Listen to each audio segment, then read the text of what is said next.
alwala shine ba a son almubazzaranci na ruwa. Idan da famfo za ka yi amfani sai ka buɗe shi kaɗan yanda zai ishe ka yanda za ka yi alwalanka.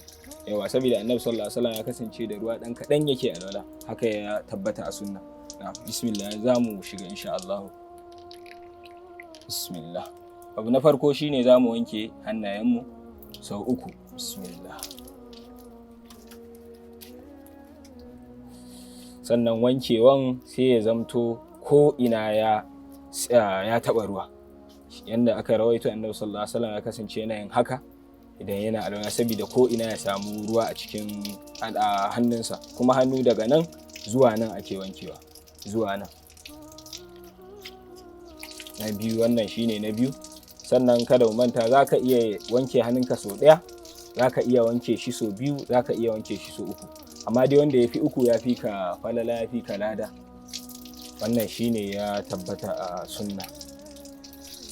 To bayan na wanke hannuna sau 3 daga nan zuwa nan, ko ina ya samu, sai abu na gaba shine kurkure baki da kuma shaƙa. To kurkure baki da shaƙa muna da nau'i biyu. Nau'i na farko kamar yadda za mu gani shine dan ka ebo ruwa za ka yi haka. Kun ga na sa a baki na